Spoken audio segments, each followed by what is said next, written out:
bulan itu bersinar terang. Karena bulan purnama itu tanggal 15. Tadi tanggal 13, 14 kan sudah mulai terang, kan? 13 tahun sudah mulai terang. Jadi disunahkan untuk berpuasa. Jadi sebulan itu tiga hari. Atau kalau pas bulan Dzulhijjah, ya, itu tanggal 16 atau jadi berarti kalau Dzulhijjah berarti nanti bukan tanggal 13 atau 19, berarti 14, 15, 16. Karena apa? Tanggal 13 itu termasuk hari Tasyrik. Ya. Jadi kalau Dzulhijjah itu kan tanggal 10, berarti kan pas jumlah Qurban 11, 12, 13 namanya hari Tasyrik. Nah ini tidak boleh puasa tanggal 13 haram hukumnya. Yang 10 sampai 13 itu haram. Dan terus bagaimana puasanya? Puasanya 14, 15 dan 16 gitu.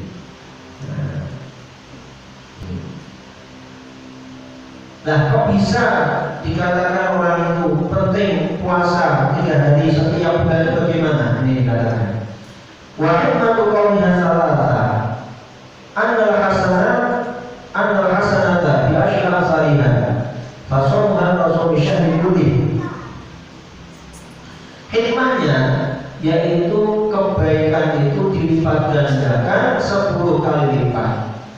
Maka kalau orang itu puasa 3 hari, seakan-akan dia itu puasa sebulan penuh. Kan sebulan itu 30 hari, ya. Kalau dia puasa 3 hari kali 10 berarti kan sama dengan 30 hari. Berarti seakan-akan selama 30 hari itu, selama sebulan penuh itu, dia itu terus berpuasa. Ini amal ibadah itu begitu. Kalau orang itu kerjanya sedikit, gajiannya besar, ya kan? Orang rugi. Kita itu kadang-kadang kulit-kulit kan kadang-kadang keluh, ya kan? Aku kerja kesel-kesel, gajiannya sampai nyodok, ya kan? Ada yang seperti itu. Harus kesel, harus capek, harus disenangi bose, disalah-salahin bose, gajiannya seimbang. Nah, ingin gajian akeh, yaitu kerja urusan mabok, kerjanya sedikit, gajiannya besar. Kenapa? Karena jeragannya itu tidak aktif.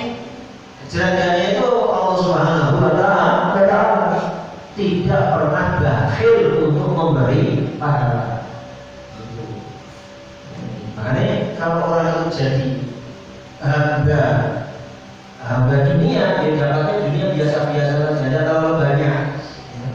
Jadi pegawainya negeri siapa yo sesuai upah UMR bahasanya kan begitu. Tapi kalau jadi pegawainya Allah Ta'ala, jadi Abdullah, hambanya Allah, dapatnya itu sangat-sangat banyak. Sudah sangat banyak, bonusnya banyak. Jadi seperti itu nanti kelihatannya di akhirat. Kenapa Allah tidak tambahkan saja di dunia? Kalau Allah tambahkan saja di dunia, orang yang dapat itu kadang-kadang kemungkinannya begini. Pertama, dia itu nanti tidak amal lagi. Begitu tahu pahalanya sholat zuhur, qobliyah zuhur 4 rakaat, setelah itu langsung lirik, sudah tidak mau ibadah lagi karena sudah tahu pahalanya. Atau orang itu akhirnya dia itu kemudian berangan-angannya tidak. Makanya Allah Ta'ala simpan ini rahasia ini, dan simpan pahala-pahala ini nanti di akhir. Dan seperti ini itu mesti adanya. Kenapa? Karena yang mengucapkan kata berbeda Rasulullah Shallallahu Alaihi Wasallam. Kemudian, walaupun yahsul asal sunnah bisawi salah satu min ayat syahr ada itu. Oleh karena itu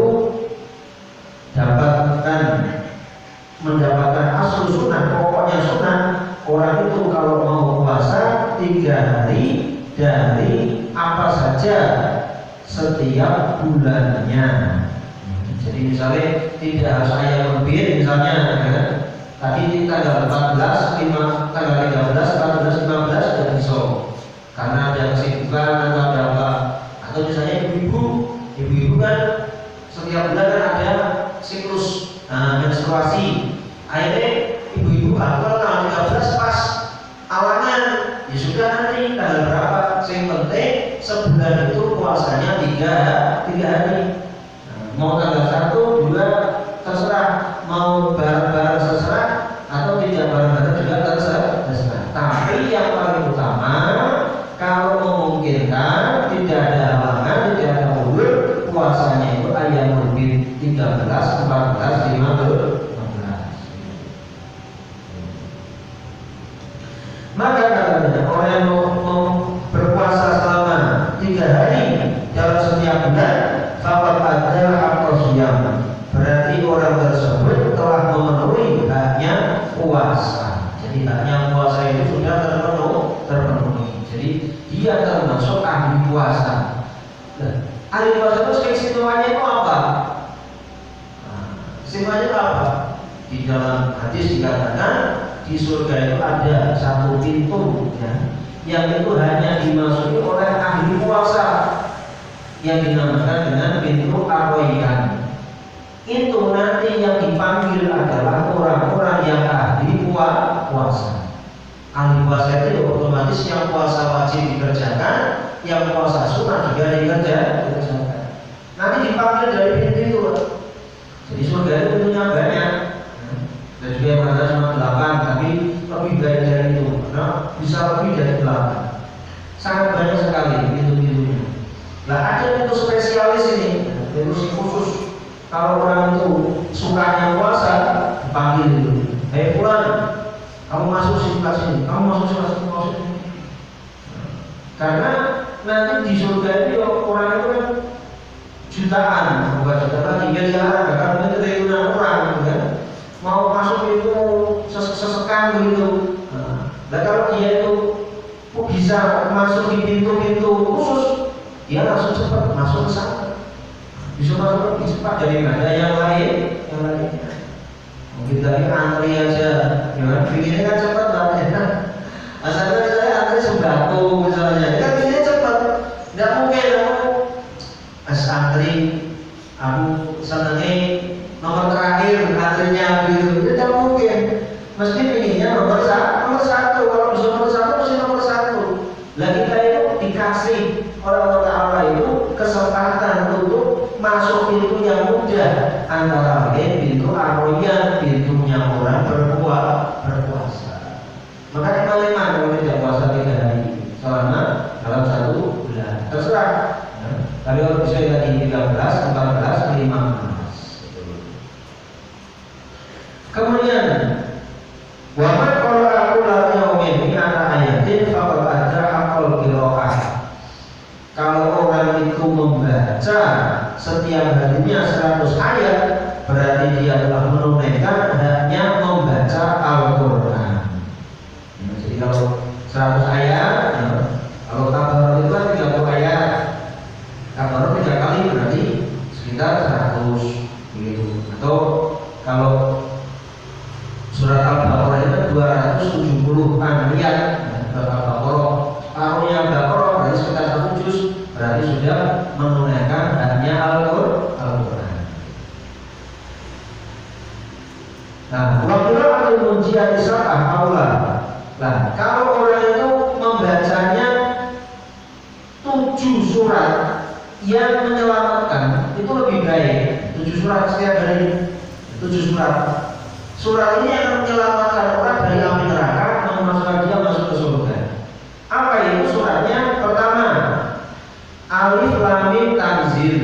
Alif Lam Mim Tanzil lebih dijalankan cari Alif Lam Mim Tanzil tidak baca. Yang kedua Yasin. Jadi setiap hari Pak, pokoknya dalam 24 jam itu Alif Lam Mim Tanzil. Yang kedua adalah Yasin. Yang ketiga surat Fussilat. Yang keempat surat Ad-Dukhan. Yang kelima surat Al-Waqi'ah. Yang keenam surat Al-Hasyr. Yang ketujuh surat Al-Mulk.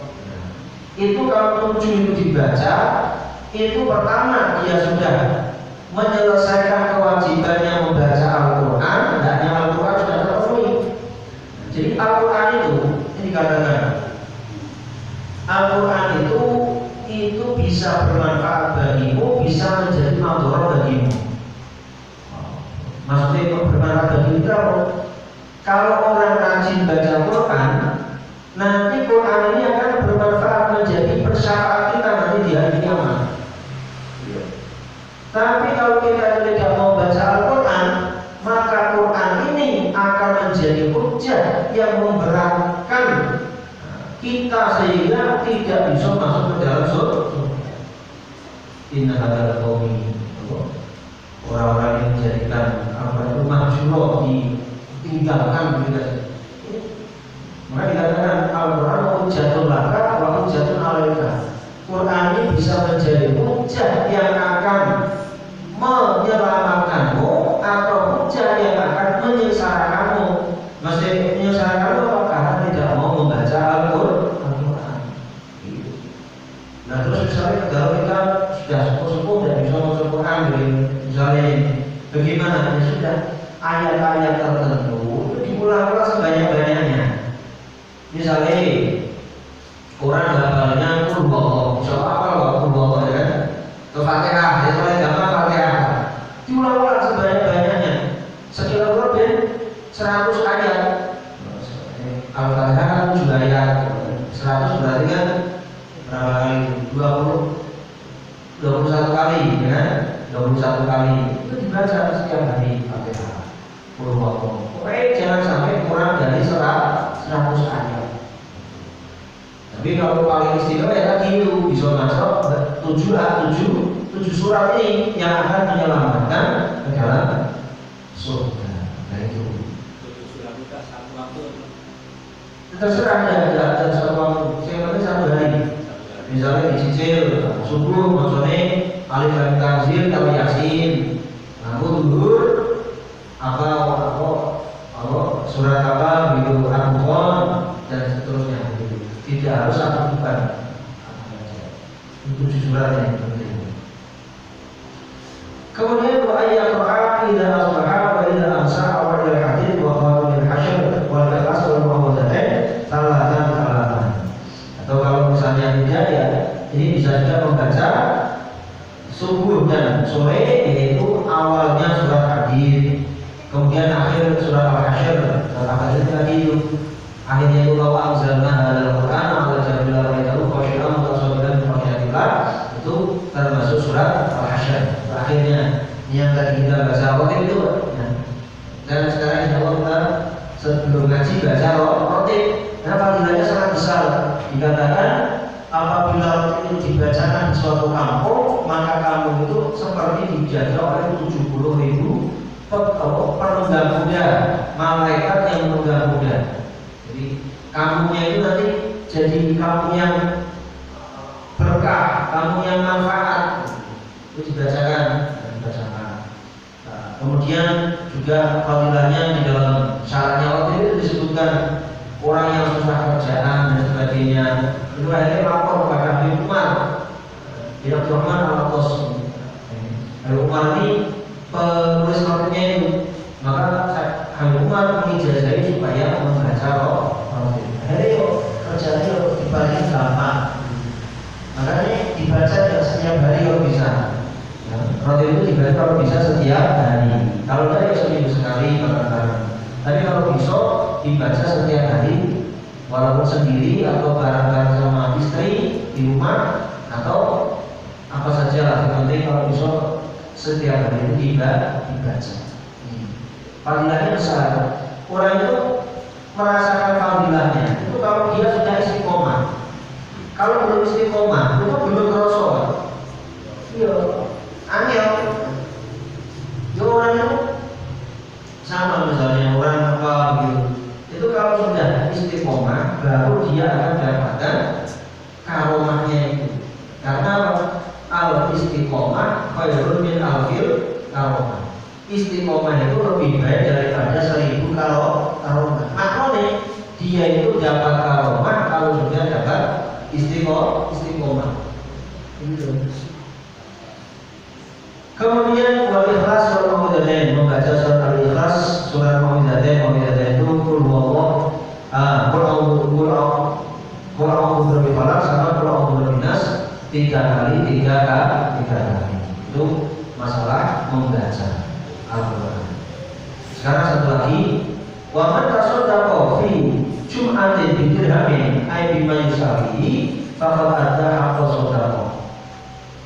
Barang siapa yang bersedekah di setiap hari Jumat dengan 1 dirham atau yang menyamainya, maka dia telah menunaikan haknya sedekah. 1 dirham itu kalau diuangkan Indonesia itu sekitar 80.000 atau 90.000 rupiah. Nah, itu nanti kalau dia besok Jumat itu kok infaknya sekitar segitu, itu berarti dia sudah menunaikan haknya sedekah. Lah, sak dirham itu apa harus uang? Jadi dia harus uang. Misalnya bikin makanan, ya kan, dikasihkan ke siapa begitu, atau bikin apa begitu, ya kan, atau kasih baju ke siapa terserah. Itu 1 Jumat. Lah misalnya kalau tidak bisa 1 Jumat, ya berarti dicicil. Berarti sekira-kira seminggu itu jumlahnya katakan 90.000. Sedino 15.000 atau 12.000 lah, ya. 15.000 sedekah. Di sedekahnya macam-macam, bisa berupa uang, bisa berupa makanan, bisa berupa apa. Ini maksudnya minimalnya. Kalau misalnya memang sangat tidak bisa sekali karena memang ekonominya sedang berat, ya sudah paling tidak ya banyak berpikir, karena pikir itu juga termasuk saudara. Gitu. Cuman kalau ada uangnya, misalnya mampu ini maksudnya, itu kalau yang mampu itu sedekah itu paling tidak sejumat itu 1 dirham sekitar 90.000. Lebih biasa. Itu kalau hadiahnya lebih biasa. Jadi kalau yang punya uang nih bapak tadi jangan nanti memang harus ekonomi kangelan, ya kan, misalnya dia ngomong terus dipaksa ke sedekah, ya jangan. Nah, memang kalau memangnya berat-berat sekali, berarti nanti sedekahnya diganti dengan banyak-banyak berzikir, karena setiap zikir itu juga saudara. Tapi yang memang memiliki keluasan dalam rezeki, ya, daripada rezekinya itu nanti hal-hal yang tidak baik, misalnya aku sudah hiburan, tidak usah. Berarti pokoknya dijatah bin Jumat itu bisa sedekah 90.000. Ya itu boleh. Tetap tanda-tanda ini karena si loro-loro di parani gak kemudian dia katakan apa, berikan kepada orang yang sedang sakit, bagus seperti itu. Sebenarnya itu tidak kurang dari 1 dirham. Ya, itu. Nah, jadi ini amalan-amalan ini sekali lagi, kalau sholat orang itu menunaikan haknya sholat itu apabila melaksanakan 12 rakaat sholat sunnah. Ini 3 sholat wajib ya. Kemudian dia menunaikan haknya puasa, kalau puasa 3 hari dalam 1 bulan. Dia menunaikan haknya membaca Al-Quran, kalau dia baca 100 ayat dalam 1 hari. Dia menunaikan haknya sedekah, kalau dia sedekah dalam 1 Jumat itu 1 dirham sekitar 90.000. Mudah-mudahan Allah SWT memberikan kita kekuatan, memberikan kita hidayah, memberikan kita taufik dan juga menuntun kita supaya bisa melaksanakan perintah-perintah Allah Subhanahu wa taala, menjauhi larangan Allah, istiqomah di jalan Allah sambil kita wafat dalam keadaan husnul khotimah. Al-Fatihah.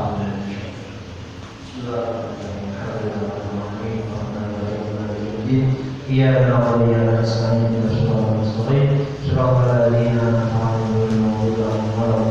amin. Bismillahirrahmanirrahim. Ya Rabbana lakal hamdu wa la ilaha illa anta. Allahumma shalli wa sallim wa barik ala sayyidina